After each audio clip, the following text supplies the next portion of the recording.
The first thing I saw when I stepped back into my grandmother's house was her knees on the kitchen floor. She was scrubbing the tiles with a rag that looked older than the house itself. The smell of bleach filled the air, sharp and sterile. Nothing like the warm scent of cinnamon and baked apples that used to live in that kitchen when I was growing up. For a moment, I honestly thought my eyes were playing tricks on me. My grandmother, Eleanor Carter, was the one who built this house alongside my grandfather more than 40 years earlier. Every board, every window, every rose bush outside had her fingerprints on it. But there she was, on her knees, cleaning the floor like someone who had been told to do it. Behind her, in the living room, my Uncle Raymond leaned back on the couch with his feet resting on the coffee table that used to belong to my grandfather. His wife Denise sat beside him, scrolling through her phone like she had always lived there. Then my grandmother looked up. Her eyes moved slowly across my face, studying me the way you study a stranger who has just walked through the wrong door. And in a soft, polite voice, she said the words that made my stomach drop. "Can I help you, Miss?" She didn't recognize me, not her own granddaughter. And in that moment, standing in the doorway of the house I had grown up in, I realized something in this family had gone terribly wrong. I hadn't planned on coming back to Cedar Ridge that week. My life had been in Chicago for years. A small apartment, a demanding job, constant meetings and deadlines that never seemed to slow down. Like a lot of people who leave small towns, I kept promising myself I would visit more often. But time has a way of slipping past you when you're busy building a life somewhere else. Still, I called Grandma every Sunday. Those phone calls always sounded the same. She would tell me about her garden, about the birds nesting in the oak tree behind the house, about the weather, the neighbors, and sometimes the little pies she baked, even though there were fewer people around to eat them. Her voice always sounded calm, content. Never once did she mention that anything was wrong. That was why I decided to surprise her. A random Wednesday afternoon. No warning. Just a long drive back to the town where I had spent most of my childhood. Cedar Ridge looked almost exactly the same when I arrived. The diner on Main Street still had the same red neon sign. The grocery store was still run by the same family that had owned it for decades. Even the single traffic light in the center of town still blinked slowly, like it had nowhere urgent to be. Small towns have a strange way of freezing time. But something felt different when I turned onto Maple Street. Our house stood at the end of the block, just like it always had. White siding, blue shutters, a wide porch that wrapped around the front. Yet the garden looked wrong. Grandma's roses had always been her pride. She used to trim them carefully every week, making sure every bush looked perfect. Now the roses were wild, tangled, almost neglected. I remember telling myself she must have been tired lately. Maybe gardening had become too much work. I tried not to think about it too much as I walked up the porch steps. The front door was unlocked, which wasn't unusual in a place like Cedar Ridge. I stepped inside and immediately felt something I couldn't quite explain. The house didn't feel like ours anymore. The furniture had been rearranged. The old quilt Grandma kept on the couch was gone. Even the hallway looked strange. The family photos that had always covered the walls were missing. In their place were cheap decorative paintings that looked like they had been picked up at a discount store. That uneasy feeling in my chest started growing. Then I heard the sound coming from the kitchen. A slow, repetitive scrubbing. That was when I walked in and saw her on the floor. For a moment I thought maybe she had dropped something. But the bucket beside her told a different story. She wasn't picking something up. She was cleaning. The kind of cleaning you do when someone expects the floor to shine. Her hands looked red from the chemicals. Her shoulders seemed smaller than I remembered, like the weight of the years had finally settled on them. "Grandma," I said quietly. She turned slowly. Her eyes landed on me, but they didn't light up the way they used to. Instead, there was hesitation. Polite confusion. The expression you give someone you've never met before. "I'm sorry," she said gently. "Do you need something?" Before I could answer, a voice came from behind me. "Well, look who decided to come back." I turned around and saw my Uncle Raymond sitting in the living room. I hadn't seen him in almost 4 years. He looked comfortable, too comfortable. His feet rested on the coffee table that my grandfather had built with his own hands. Denise barely looked up from her phone. "Oh," she said casually. "You're Emily, right? Not welcome home?" "Not, it's been a long time. Just a bored recognition." I looked back toward the kitchen. Grandma had already lowered her head again. The rag moved slowly across the tile. Raymond snapped his fingers toward the kitchen. "Eleanor," he called. "When you're done with that, bring us some iced tea?" He didn't say Mom. He didn't say Grandma. He said Eleanor, like she was someone who worked for him. Something tightened in my chest as I walked toward the living room. "Why is Grandma cleaning the floor?" I asked. Raymond shrugged like the answer was obvious. "She helps around the house." "Helps?" The word sounded wrong. Denise leaned forward slightly. "She lives here with us now," she said. "So everyone contributes." "Lives here with us. Not the other way around. Not the way it had always been." I glanced down the hallway again. The picture of my grandparents on their wedding day was gone. The photo of me sitting on Grandma's lap on the porch when I was 5 years old was gone too. It felt like someone had erased our family from the house. I walked back into the kitchen slowly. Grandma was still scrubbing the floor. I knelt beside her. "Grandma," I said softly. "It's me, Emily." She looked up again. Her eyes searched my face. For a moment I thought I saw recognition. But then it faded. "I'm sorry," she whispered. "My memory isn't very good these days." My stomach dropped. Because suddenly this didn't feel like a strange situation anymore. It felt like something had been taken from her. And as I stood there watching my grandmother clean the floor of the house she once owned, I realized this family drama had only just begun. I stood in the kitchen watching my grandmother scrub the floor long after the sound of Raymond's television filled the living room. The rag moved slowly across the tiles. The same small motion again and again. It felt wrong to watch her like that. Like something in the natural order of the world had been turned upside down. My grandmother had always been the strongest person in our family. When my grandfather died, she kept the house together, the garden alive, the family traditions going. Now she looked smaller somehow. Older. "Grandma?" I said gently. She paused and looked up at me, the rag still in her hand. "Yes, dear." The word dear sounded polite, distant, like something she would say to a stranger in the grocery store. "Why are you cleaning the floor?" I asked quietly. For a moment she didn't answer. Instead, she glanced toward the living room where Raymond and Denise were sitting. Only then did she speak. "Raymond and Denise take care of the house now," she said softly. "I just help when I can." The sentence landed strangely in my ears. "Take care of the house." I looked around the kitchen again. The cabinets were the same. The old clock on the wall still ticked slowly above the stove. But something in the way she said it felt wrong. "You mean they help you?" I asked. Grandma shook her head slightly. "No," she said. "They're the owners now." "Owners?" The word sat heavily between us. Before I could ask another question, Raymond's voice echoed from the living room. "Eleanor, did you finish yet?" Grandma quickly lowered her head again and returned to scrubbing the floor. A few seconds later, Raymond walked into the kitchen. He stopped when he saw us talking. "Well," he said with a dry smile, "looks like you two are catching up." His tone sounded casual, but his eyes studied me carefully. "When did you get back into town?" he asked. "About an hour ago," I replied. He nodded slowly. "You could have called first," he said. "We weren't expecting company." Company. I had grown up in this house. I ignored the comment. "Grandma just told me something interesting," I said. "She said you own the house now." Raymond leaned against the counter like the conversation didn't matter. "That's right," he said. "Things changed while you were gone." Denise walked in behind him carrying her phone. "It happened a few years ago," she added casually. "Your grandma decided it was easier if Raymond handled the property." Grandma stayed silent on the floor. I watched her carefully.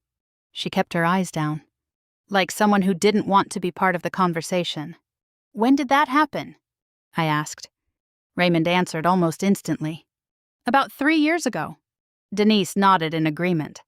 Right around then. 3 years. The number echoed in my head.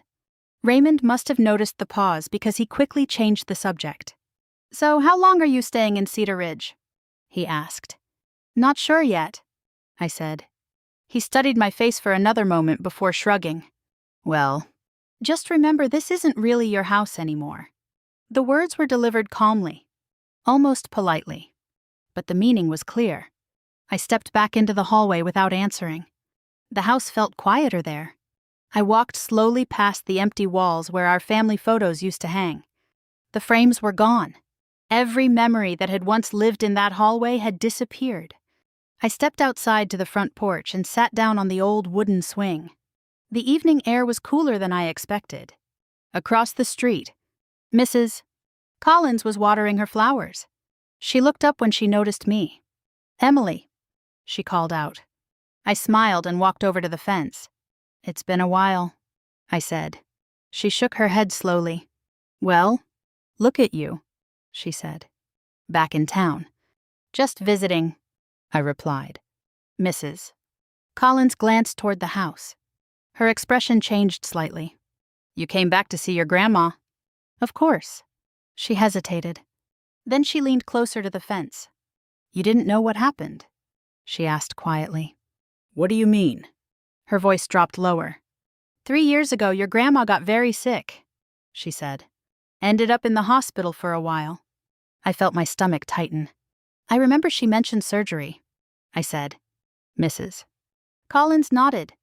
Yes, but there were a lot of people coming and going while she was there. What kind of people? Lawyers, she said. Your uncle was there almost every day with paperwork. Paperwork. The word stuck in my mind. She seemed confused at the time. Mrs. Collins added gently. I always wondered if she really understood everything that was happening. I thanked her and walked slowly back toward the house. 3 years ago. Grandma in the hospital. Raymond handling paperwork. The same year the house suddenly belonged to him. When I stepped inside again, the house felt different. Quieter. But as I walked down the hallway, I heard Raymond's voice coming from the den. He was on the phone. I stopped when I heard the words. Don't worry, Raymond said calmly. The property will be ready to sell soon. Sell. I froze beside the wall. Once everything is finalized, we'll move forward, he continued. The land is worth too much now to wait. I stood there in silence, listening to the rest of the conversation fade into the room. Sell the house. Sell the land. Sell the place my grandparents had spent their lives building. And suddenly the strange feeling I had when I walked through the door made perfect sense. This wasn't just a misunderstanding inside a complicated family. This was betrayal. I stood in the hallway long after Raymond finished his phone call. Sell the property. The words echoed in my mind like a warning bell that refused to stop ringing. My grandfather had built that house with his own hands. My grandmother had planted every tree in the yard. That land wasn't just real estate. It was our family's history. Yet Raymond had said the word sell like he was talking about an old car. I walked quietly back to the living room before he could notice me standing there. Raymond came out of the den a minute later and glanced at me with suspicion. You look tired, he said. Long drive, I replied. He nodded slowly, but his eyes lingered on me a second longer than necessary. For the rest of the evening, I didn't say much. Denise talked about some television show while Raymond drank iced tea and occasionally checked his phone. Grandma moved silently around the kitchen, cleaning dishes that didn't even need cleaning. Every time I looked at her, my anger grew a little stronger. But I didn't confront Raymond. Not yet. Instead, I waited. Later that night, the house became quiet. Raymond and Denise went upstairs, and the lights in the hallway turned off one by one. I stayed awake. There was something I remembered from when I was younger. Grandma used to keep important documents in a wooden chest in the attic. Old property papers, insurance forms, tax records, things she never trusted leaving anywhere else. If the truth about the house existed anywhere, it might still be there. I climbed the attic stairs slowly, careful not to let the wood creak too loudly beneath my feet. The attic smelled like dust and old memories. Moonlight slipped through the small window near the roof, just enough to see shapes in the darkness. The chest was still there, pushed against the far wall. I knelt beside it and lifted the lid. Inside were folders stacked neatly together. Some were yellow with age. Others were newer, but still carefully organized in Grandma's handwriting. I started flipping through them. Old insurance forms, utility records, property tax documents going back years. Then I found something that made my stomach tighten. A property transfer document. I pulled it closer to the window where the moonlight was stronger. At the top of the page was the address of the house on Maple Street. Below that was the new owner's name. Raymond Carter. My chest felt suddenly heavy. The document was dated 3 years ago, the same year Grandma had been hospitalized. For a moment I just stared at the page, trying to make sense of it. Then I looked at the signature at the bottom. Eleanor Carter. My grandmother's name? But something about it looked wrong. Grandma's handwriting had always been steady and elegant. She used to write birthday cards in beautiful cursive letters that almost looked printed. This signature was different. The lines were uneven, the letters shaky, almost like the person holding the pen had been weak or disoriented. I reached into the chest again and found an older document, a property tax form from years earlier. Grandma's signature there was completely different. Confident, smooth. The difference between the two signatures was impossible to ignore. A cold thought crossed my mind. What if she hadn't really known what she was signing? I read the transfer document more carefully. That's when I noticed another name on the page. A witness signature. Someone who had supposedly watched Grandma sign the document. But the name meant nothing to me. It wasn't our family lawyer. It wasn't anyone I had ever heard Grandma mention. I took out my phone and snapped photos of every page. Then I carefully placed the documents back into the folder and closed the chest. The house was silent as I walked back downstairs. I barely slept that night. The next morning I drove into town before anyone else woke up. Cedar Ridge had only one small law office, the kind that handled wills, property disputes, and small-town legal problems. I sat in my car outside the building for several minutes before finally going inside. The lawyer looked through the photos on my phone quietly. He didn't say anything at first. He just studied the document carefully. Then he leaned back in his chair. "This transfer raises some questions," he said. "What kind of questions?" I asked. "Well, first of all, the signature looks unusual," he replied. I nodded. "I noticed that too." He pointed to the date on the page. "When exactly did your grandmother sign this?" 3 years ago, I said. "Around the time she had surgery." The lawyer looked at me thoughtfully. Was she fully aware of what she was signing? The question sent a chill down my spine. "I'm not sure," I admitted. He folded his hands on the desk. "There are situations where elderly people sign documents while they're sick or medicated," he said carefully. "And sometimes family members take advantage of that." The room suddenly felt smaller. "What would that be called legally?" I asked. He hesitated for a moment before answering. "Potential elder exploitation." The words hung in the air between us. I left the office feeling both hopeful and uneasy at the same time. Hopeful because the document might not be as solid as Raymond believed. Uneasy because if the lawyer was right, the situation inside my family was worse than I had imagined. When I pulled into the driveway later that afternoon, my phone buzzed in my hand. A message from Raymond. "Where are you?" I stared at the screen for a moment before looking up at the house. If Raymond already suspected I was asking questions, the next few days inside that house were going to become a lot more dangerous. Raymond was standing on the porch when I pulled into the driveway. He didn't wave. He didn't smile. He just leaned against the railing with his arms crossed, watching my car roll slowly toward the house. For a moment I considered turning around and driving away again. Instead I parked and stepped out like nothing was wrong. "Where'd you disappear to this morning?" he asked. His voice sounded casual, but his eyes were sharp. "Went into town," I said. "Thought I'd see if anything in Cedar Ridge had actually changed." He gave a short laugh. "Not much changes around here." Denise appeared behind him in the doorway. She looked me up and down like she was trying to measure something. "Did you stop by the courthouse while you were out?" she asked lightly. The question caught me off guard. "No," I said calmly. "Why would I?" she shrugged. "Just asking." But the way she said it made the air between us feel heavier. I walked past them into the house. Grandma was in the kitchen again, wiping the counter even though it was already spotless. "Grandma," I said softly. She looked up and smiled politely. That same distant smile. I waited until Raymond and Denise went back to the living room before speaking again. "Can we talk for a minute?" I asked. She nodded and sat down slowly at the kitchen table. I pulled out the chair across from her. "Do you remember signing papers a few years ago?" I asked gently. Her eyebrows tightened in confusion. "What kind of papers?" "About the house." She hesitated. Her fingers twisted together on the table.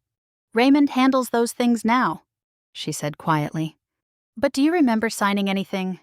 She glanced toward the hallway. Lowering her voice, she whispered, "He said it would make things easier if he managed the house." That wasn't an answer. It was an excuse someone had given her. Before I could press further, Denise walked into the kitchen. "Well, this looks serious," she said. Her voice carried a sweetness that felt completely fake. "Just catching up," I replied. Denise leaned against the counter. "You know," she said, "it's interesting that you suddenly show up after being gone for years." I raised an eyebrow. "What's that supposed to mean?" She shrugged. "Nothing. Just that people tend to come back when there's money involved." The accusation was subtle, but the message was clear. Raymond appeared in the doorway a moment later. "What's going on in here?" he asked.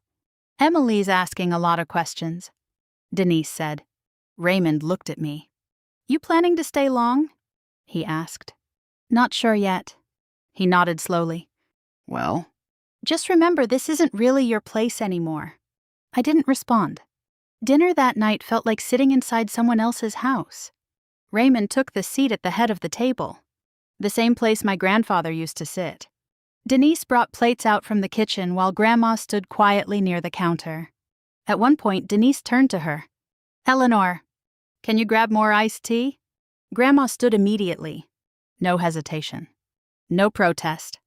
I watched her walk slowly across the room carrying the pitcher with both hands. Raymond continued talking about something on the news like everything was completely normal. At one point, he casually said, "Once I decide what to do with the property, things will get easier."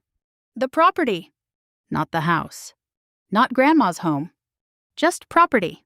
After dinner, I stepped outside onto the back porch. The evening air smelled like fresh grass and distant rain. I looked out across the yard where I used to play when I was a kid. Grandma had taught me how to plant flowers in the corner near the fence. My grandfather had built the wooden swing that still hung from the oak tree. That yard held more memories than I could count. And Raymond was talking about selling it like it was nothing. I leaned against the railing and closed my eyes for a moment. Then I heard voices coming from inside. The kitchen window was slightly open. Raymond was talking on the phone. "I told you," he said quietly. "The deal is moving forward." I stood still. "Once the paperwork clears, the property is yours," he continued. "The land is worth a fortune now." My heart started beating faster. Denise's voice joined the conversation. "We just need to move the old woman out first," she said. There was a pause. Then Raymond laughed. "She doesn't even understand what she signed." The words hit me like a punch to the chest. I stepped back from the window before they could see me outside. The porch suddenly felt smaller, the air heavier. Back inside the house, I walked straight to the living room and opened my laptop. If Raymond was planning to sell the property, there had to be a reason. I started searching online. It didn't take long before something interesting appeared. A regional development company had been buying land around Cedar Ridge. Several nearby properties had already been purchased. A new commercial project was rumored to be coming to the area. Shopping centers, restaurants, parking lots. The map on the screen showed something that made my stomach drop. Our house sat right in the center of the proposed development zone. I leaned back slowly in the chair. Now it all made sense. Grandma's illness. The paperwork. Raymond suddenly owning the house. And the plan to sell? This wasn't about helping her. It was about money. A lot of money. And for the first time since I walked through the door of that house, I understood the full scale of the betrayal. Raymond hadn't just taken control of the house. He was preparing to cash in on it. And if I didn't stop him, my grandmother would lose the only home she had left. I didn't sleep much that night. Every time I closed my eyes, I kept hearing Raymond's voice through the kitchen window. The land is worth a fortune now. Move the old woman out first.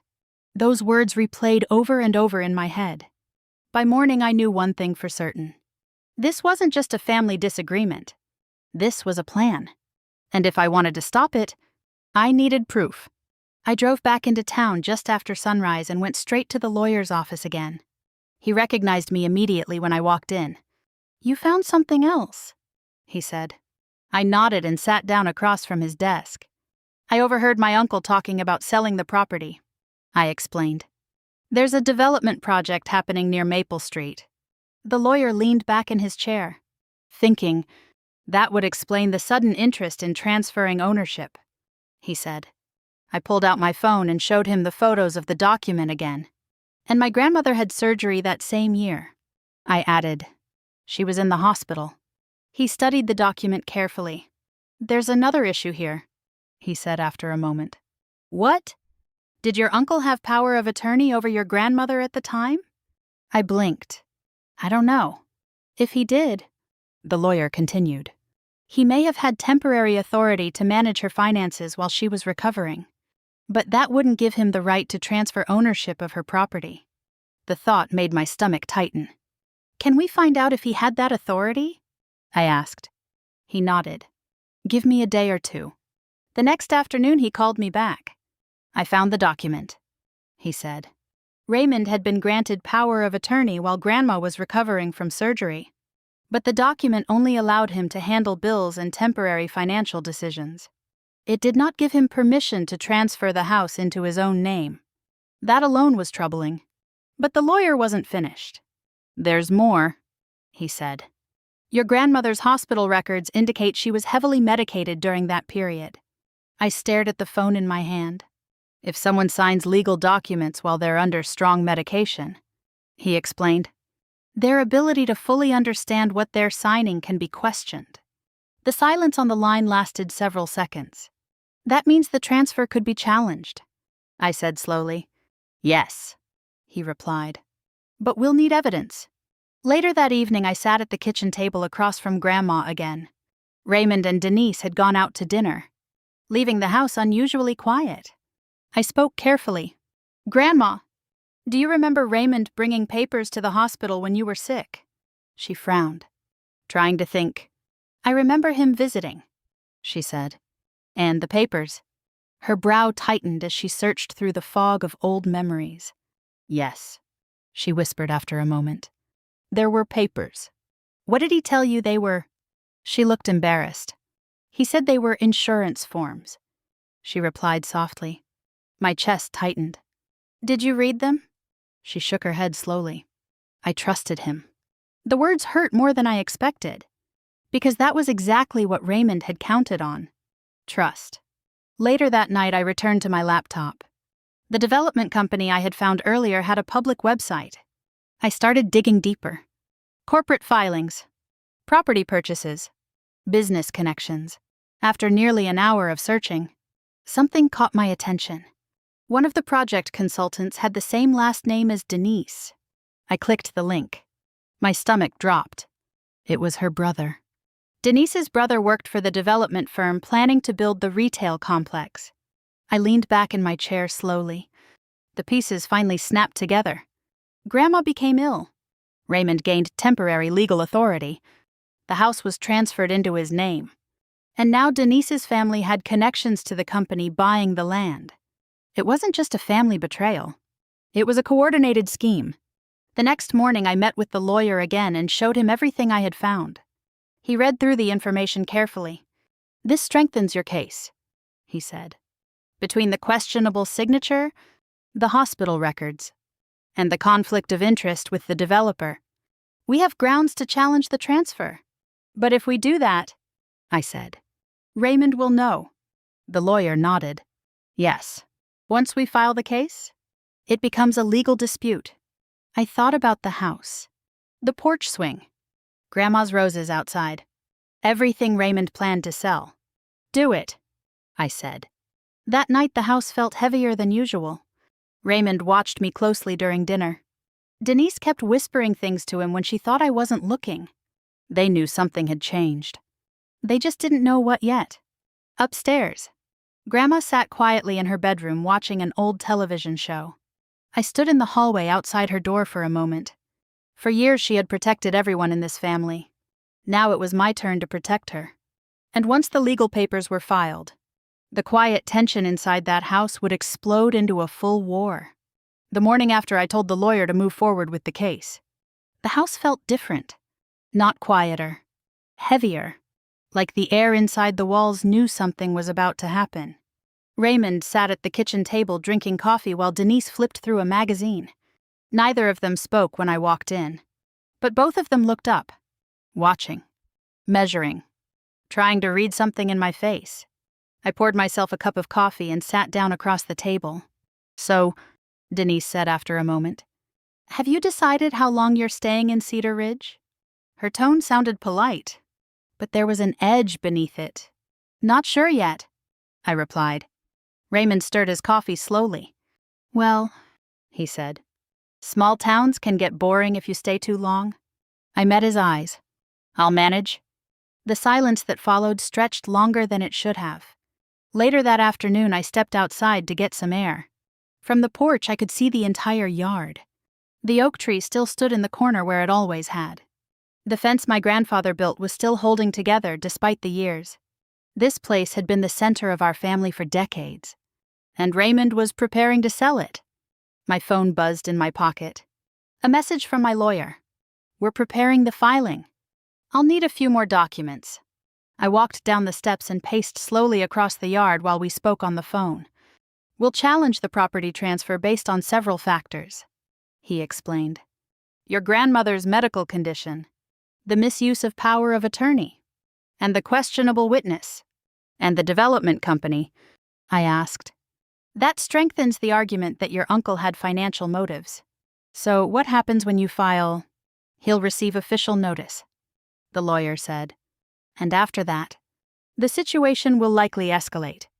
Escalate. That was one way to describe it. When I walked back toward the house, I noticed something unexpected. A black SUV was parked in the driveway beside Raymond's truck. A man in a suit stood on the porch, speaking with Raymond. They stopped talking when they saw me. The man nodded politely. Good afternoon, he said. Raymond didn't introduce him. Instead, he turned slightly to block the folder the man was holding. But I had already seen the label printed across the front. Development proposal. The man shook Raymond's hand and walked back to the SUV. Within seconds, the vehicle disappeared down Maple Street. Raymond turned toward me slowly. Friend of yours? I asked. Business, he replied shortly. What kind of business? He smiled without warmth. The kind that doesn't concern you. Inside the house, Denise was standing near the kitchen doorway. You shouldn't eavesdrop on conversations that aren't meant for you, she said. I wasn't eavesdropping, I replied. I was standing in my grandmother's yard. Her smile tightened. Well, you won't be here forever. That night I heard something else that made my blood run cold. Denise and Raymond were arguing in the kitchen after Grandma had gone upstairs. The hallway was dark, but their voices carried clearly. We can't keep her here much longer, Denise said. She's getting confused again. So, Raymond replied, so it'll look bad if we sell the house while she's still living in it. There was a pause. Then Denise lowered her voice. There's a facility outside of town. Assisted living. The words felt like ice sliding down my spine. You want to move her out? Raymond asked. It's the easiest solution, Denise said. Once she's gone, the sale becomes simple. I stepped away from the hallway before they could notice me listening. Move her out. Sell the house. Everything they were doing suddenly felt even colder. The next morning, the black SUV returned. This time the suited man walked inside the house with Raymond. They spread several papers across the dining table. I stayed in the living room pretending to read while listening carefully. "Timeline is important," the man said. "The development project begins next spring." Raymond nodded. "Once the property clears legally, we're ready." Legally. The word almost made me laugh. After the man left, Raymond gathered the papers into a folder and carried them into the den. For a moment he left the folder sitting on the table. Just long enough. I walked past the dining room slowly and glanced down. The top page showed a map. Our house. The neighboring properties. Highlighted sections marked for future construction. Retail complex. Parking structures. Restaurants. I took out my phone and quickly snapped 2 photos before continuing down the hallway. My heart was pounding. Later that afternoon, I sent the images to my lawyer. He called back within minutes. "This confirms their financial motive," he said. "The property is a key part of the development area." "So what now?" I asked. "We file the challenge tomorrow." That night, the tension inside the house was impossible to ignore. Raymond barely looked at me. Denise whispered on the phone in the other room. And upstairs, my grandmother slept quietly, unaware that the home she had built was about to become the center of a legal battle. I sat alone in the living room long after everyone went to bed. The old staircase creaked softly as the house settled into the night. For the first time since I came back to Cedar Ridge, I felt something stronger than anger. Determination. Because by tomorrow morning Raymond would receive official legal notice. And when that happened, the quiet war inside this house would finally begin. The certified letter arrived just after breakfast. I heard the mail truck stop outside and watched through the living room window as the driver walked up the front steps. He knocked once and handed Raymond a thick envelope that required a signature. Raymond looked annoyed at first. But as he opened the envelope and began reading the documents inside, his expression slowly changed. The color drained from his face. Denise leaned closer. "What is it?" she asked. Raymond didn't answer immediately. His eyes moved quickly across the pages before he slowly lifted his head and looked directly at me. "You did this," he said. His voice was low, controlled, but the anger inside it was impossible to miss. I set my coffee cup down on the table. "What are you talking about?" I asked calmly. He threw the papers onto the table. Legal documents spread across the surface. A formal challenge to the property transfer. My lawyer's name printed clearly at the top. "You're accusing me of fraud," Raymond said. "I'm asking the court to review how the house was transferred," I replied. Denise stepped forward, her voice sharp. "This is unbelievable," she said. "You show up after years away and suddenly you're trying to steal the house." "Steal," I said. Raymond's hands slammed against the table. "She signed the papers," he shouted. Everything was legal. The noise brought my grandmother slowly down the stairs. She stood at the edge of the room looking confused. "What's going on?" she asked. Raymond immediately tried to calm his voice. "Nothing, Mom," he said. "Just a misunderstanding." I stepped toward her. "Grandma," I said gently. "The lawyers are reviewing the house documents." Raymond turned on me. "You're scaring her," he snapped. But Grandma looked past him. Her eyes settled on the papers spread across the table. "Did I give you the house?" she asked Raymond quietly. The room fell silent. Raymond hesitated. Denise stepped forward quickly. "Of course she did," she said. But Grandma kept looking at Raymond, waiting. He finally shrugged. "You signed the paperwork," he said. Grandma frowned slightly. "I don't remember that," she whispered. Raymond turned away from her and grabbed the papers off the table. "This is ridiculous," he muttered. Later that afternoon, I met my lawyer again at his office. He already knew Raymond had received the notice. "That was the first step," he said. "What happens next?" I asked. "We present evidence showing the transfer may not be valid." He opened a folder and slid several documents across the desk. Medical records from Grandma's hospital stay. Statements confirming the medications she had been given during recovery. These records suggest she may not have been fully capable of understanding legal documents at that time, he explained. And the witness? I asked. He smiled slightly. That's where things become even more interesting. The man who signed as a witness on the property transfer had been contacted. According to the lawyer, he wasn't a notary or a legal professional. He was a friend of Raymond's. Did he watch Grandma sign the document? I asked. Not exactly, the lawyer said. That evening, the news had already started spreading through Cedar Ridge. In a small town, secrets don't stay hidden for long. Mrs. Collins stopped me outside the grocery store. I heard there's a dispute over your grandmother's house, she said quietly. I nodded. She wasn't herself when she was in the hospital. Mrs. Collins continued. I remember Raymond bringing papers in and out of that room. Her words only strengthened my resolve. When I returned home that night, Denise approached me in the hallway. Her expression was different. Less angry, more calculating. We should talk, she said. I crossed my arms. What about? About resolving this situation peacefully. I didn't respond. She lowered her voice. You know that development project coming to Cedar Ridge? Yes. There's a lot of money involved, she said. Her eyes moved briefly toward the living room where Raymond was watching television. If you drop the legal challenge, she continued, there will be money for everyone. I stared at her. You're offering to pay me to stay quiet. I'm offering a solution, she replied. This house belongs to my grandmother, I said. Denise's polite smile vanished. You're making a mistake, maybe. But the next phone call I received confirmed something important. My lawyer spoke quickly. We interviewed the witness on the transfer document. And he admitted he didn't actually watch your grandmother sign anything. My heart skipped. What do you mean? He said Raymond asked him to sign afterward. Without proper witnessing. The document's legitimacy was suddenly questionable. That night, the house felt like a battlefield. Raymond stayed in his office most of the evening making phone calls. Denise whispered angrily on her cell phone in the kitchen. Upstairs, my grandmother sat quietly in her bedroom watching television. I sat alone in the living room staring at the staircase. The truth about the property transfer was finally starting to surface. But the court hadn't ruled yet.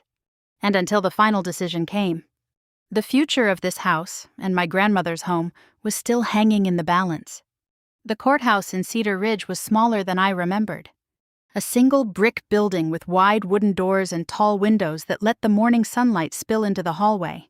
I stood beside my lawyer outside the courtroom, holding a folder of documents while my heart beat harder than I expected. Across the hall, Raymond sat with his attorney. Denise sat beside him, arms crossed tightly against her chest. Neither of them looked at me. For the first time since I returned to town, Raymond didn't look confident. He looked tired. The clerk opened the courtroom door and called our case. We walked inside together. The room was quiet except for the low hum of the overhead lights. A few people from town had taken seats in the back row. In a place like Cedar Ridge, a family dispute over property was enough to attract attention. Raymond sat at the opposite table from me. The judge reviewed the case file for several minutes before speaking. This hearing concerns the legal transfer of property located on Maple Street, he said. My lawyer stood and began presenting the evidence. First came the hospital records, documents showing that my grandmother had been recovering from surgery when the transfer papers were signed. Medical notes describing the medication she had been receiving at the time. The judge read them carefully. Then my lawyer presented the power of attorney document. Raymond had been given temporary authority to manage financial matters while Grandma recovered. But the document clearly stated that it did not authorize permanent property transfers. Raymond's lawyer tried to interrupt. This transfer was signed voluntarily, he argued. My lawyer slid the next document across the table. The property transfer itself. And this, he said calmly, is where the situation becomes questionable. He pointed to the signature at the bottom, the shaky handwriting. Then he placed a second document beside it, an older form with my grandmother's normal signature. The difference between the two was obvious even from across the room. The judge leaned forward slightly. Finally came the most important part. The witness testimony. The man who had signed the document as the official witness had already given a statement. My lawyer read it aloud. The man admitted he had not actually seen my grandmother sign the papers. He had signed afterward. At Raymond's request, the courtroom became completely silent. Raymond shifted uncomfortably in his chair. His lawyer tried one last argument. This was a misunderstanding, he said. But the damage had already been done. The judge reviewed the documents one final time before speaking. The court finds that the property transfer was not properly executed, he said. The words felt unreal at first, due to the questionable circumstances surrounding the signing, the misuse of power of attorney, and the unreliable witness verification. The transfer is declared invalid. I felt the tension leave my shoulders all at once. Ownership of the house returned legally to my grandmother. Raymond said nothing.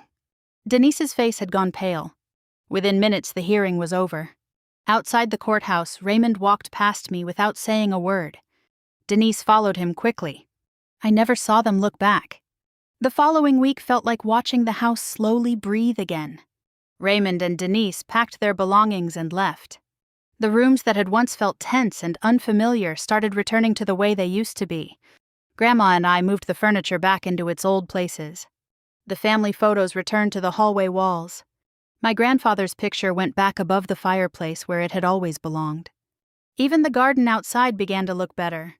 We trimmed the roses together one afternoon, just like we used to when I was younger. For the first time since I arrived, the house felt like home again. One evening we sat together on the front porch as the sun lowered behind the trees. Grandma held my hand quietly. "I'm sorry," she said softly. "For what?" I asked. "For not remembering everything." I squeezed her hand gently. "You trusted someone you loved," I said. "That's not something to be ashamed of." She looked toward the garden. "This house has always meant so much to our family." "I know," I said. "And it still does." Later that night, I walked through the kitchen alone. The same kitchen where I had first seen her scrubbing the floor. The memory still stung. But now the room felt peaceful again. The silence was different. Not heavy. Just quiet. Standing there, I realized something important. Sometimes the worst betrayals don't come from strangers. They come from inside our own families. But silence only allows those betrayals to grow. Speaking up, fighting back, even when it's uncomfortable, can restore the dignity someone else tried to take away. And in this case, it gave my grandmother her home back. If you've ever witnessed something like this in your own family, where someone vulnerable was taken advantage of or treated unfairly, I'd really like to hear your thoughts. Share your story in the comments. And if you believe standing up for the people who once protected us is always worth it, make sure you stay with the channel and subscribe for more stories like this. Because sometimes the most powerful revenge isn't anger, it's justice.